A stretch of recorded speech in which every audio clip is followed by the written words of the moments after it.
San Diego's unsafe camping ban has been in place for several months now, and a school downtown says it has already made a huge difference. Good evening and thanks for joining us. I'm Marcella Lee. I'm Carlo Chiquetto. Students say they regularly saw people doing drugs and fighting while walking to and from school, but not anymore.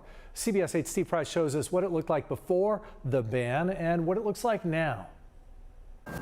The last time I visited Perkins Elementary School in the surrounding streets, I couldn't safely do this, walk down the sidewalk, and more importantly, neither could the students. But today, it's a very different scene out here. There's no trash, no smell of urine, and no violence. Away from the baskets, away from the baskets. It was a fifth grade field trip in 2017, and with tents and other items blocking the sidewalks, As close to the cars as possible. the students were forced to walk in the street. For years, this was a daily occurrence. The smell of urine, feces, trash. But Principal Fernando Hernandez says last June, when San Diego's unsafe camping ordinance went into effect, everything changed. We used to deal with a lot of food containers, food trash, and then feces, needles, old dirty clothing.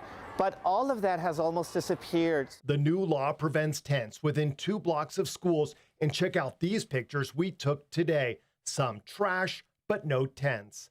For our students that walk to school from that direction, from the homeless shelters, they are able to walk to school by remaining on the sidewalk the entire way. That's right, he said homeless shelters. Nearly a third of the kids who attend Perkins, which has now expanded up to 8th grade, are homeless. So Principal Hernandez is sensitive to the situation. I am hoping that all of the people that were on the street are getting the services and the supports they badly need, because they need a lot of help. Tomorrow, can you come? The changes are also being noticed in the classroom. Students starting their day less anxious, not as distracted, ready to learn. There's a lot of less stress. The topic of homelessness on the street isn't brought up anymore in my parent meetings. Homelessness advocates argue the unsafe camping ordinance simply moves people from one spot to another. But Principal Hernandez says for him, the safety of his students has to be priority number one. They were subjected to violence because some of the people would be fighting, a lot of foul language. Now they're having a ball, and like the murals they painted, they're riding a wave to brighter days. In downtown, Steve Price, CBS 8. Great change there. Thanks, Steve. A judge has ordered an inspection for a house filled with and surrounded by trash in Ocean View Hills. Lisa Golden, the woman who owns the home, appeared in civil court today. The hearing was to determine the next course of action for this property. Golden blames the court-appointed receiver for the condition the home is in. They filled the boxes half with trash and garbage. When they completely filled my entire house with these huge stacks of boxes, then they just dumped the rest of the property on the front yard, the side yard, the backyard, just in huge piles, and said, good luck. Golden's attorney says she's been attempting to clean up her property since last week. The judge set an inspection for Monday and another hearing next Friday.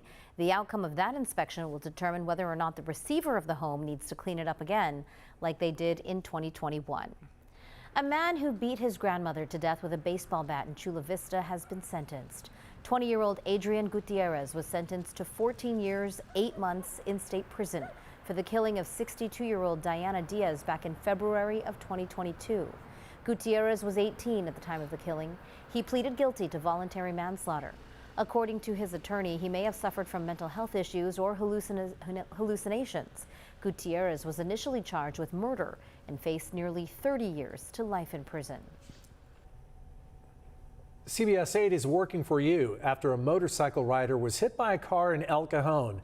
Dashcam video appears to show the driver of the car running a red light. As CBS 8's David Gottfredson reports, the motorcycle rider says he's getting the runaround from the insurance adjuster. She came and just plowed right into me, and she must have been doing 35, 40 miles an hour. Julian was riding his 2021 Indian Scout motorcycle in El Cajon 2 months ago when the driver of a red car appears to run a red light and plows into him. She hit me on the left saddlebag, spun me 180 immediately, and it happened so fast that the force just literally just threw me to the ground. Julian asked that his last name not be used. He says the driver of the red car was insured, by Kemper Auto Insurance. But at the time, his motorcycle insurance had lapsed. My insurance was supposed to be drafted monthly, automatic withdrawal, and for some reason it was not drafted, and I was not covered therefore on my own insurance. Fortunately, Julian was not seriously injured. He thought since the driver of the car ran a red light, her insurance would cover the $9,000 in damages to his motorcycle. The insurance, they're saying that the lady might have been an excluded driver. They seem to just be delaying. This happened on the 17th of January. I reached out to an injury attorney. His first piece of advice for Julian: don't believe the insurance companies. The insurance companies are in the business of collecting premiums. They are not in the business of paying out on claims. San Diego attorney Brett Schreiber says in order for insurance to lapse or for that driver of the red car to be excluded, under California law, the policyholder has to be notified in advance in writing. I'll bet you money right now that Kemper is wrong. He shouldn't just take their word for it, and very well, should find someone who is willing to at least give this a proper scrub. I reached out to Kemper Insurance for comment, but did not receive a response. We'll keep working this story and let you know what happens. The insurance adjuster actually asked me what I could have done different. Did I try to avoid her? Of course I did. David Gottfredson, CBS 8. And here at CBS 8, we want to help solve problems that are affecting you. If there is something you would like us to look into, please email us at workingforyou@cbs8.com. San Diego police need your help to find two people they say intentionally hit a man with a car in the East Village. Police say a dark-haired man, 25 to 35 years old, was driving this early 2000s model Corvette just before midnight on January 8th when he hit a parked Kia Forte. The Kia's owner came outside and tried to get the man's insurance information. A woman in the passenger seat of the Corvette jumped into the driver's seat at that point, he says, and the driver of the Corvette jumped into the car and told her to hit the owner of the Kia with that Corvette. He suffered serious injuries, including a broken ankle. Anyone with information should call San Diego Police or Crime Stoppers at 888-580-8477. More help is on the way tonight for San Diegans impacted by January's historic flooding. Today, the Board of Supervisors voted unanimously to extend hotel vouchers. The current vouchers were set to expire in 2 weeks. The new ones will not expire until May. That's a big relief for many families. The extension will cost the county more than $6 million. Another $3 million will go toward providing food for 60 days. The county is about to auction off hundreds of homes, condos, and timeshares, and the deadline to register is quickly approaching. CBS 8's Brian White shows us some of the properties you can bid on. Okay, get your bidding hands ready. It's last call to register if you want to take part and bid on one of these properties. Nearly 400 properties hitting the auction block, all of them in default on taxes owed for 5 or more years. There are a lot of reasons that people give. We hear that the dog ate the paperwork.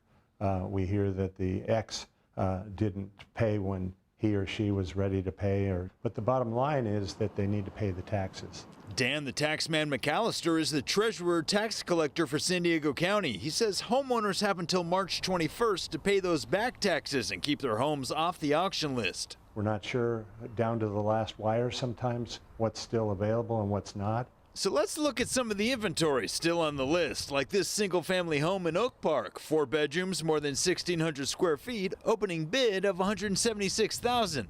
Or how about this duplex in Linda Vista, opening bid of $255,000?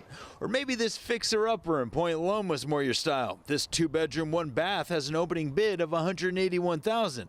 Now, once the bidding starts, the prices will obviously go higher. You may find a deal, but it's buyer beware. You absolutely do need to do research on every piece of property that you want to bid on because sales are final and all final. and we can't go back and reverse that. A couple weeks ago, I showed you a few homes that have since been removed from the auction block after the back taxes were paid, like this 4-bedroom, 3,000 square foot home in San Marcos, as well as this 2-bedroom, 1-bath in Oceanside.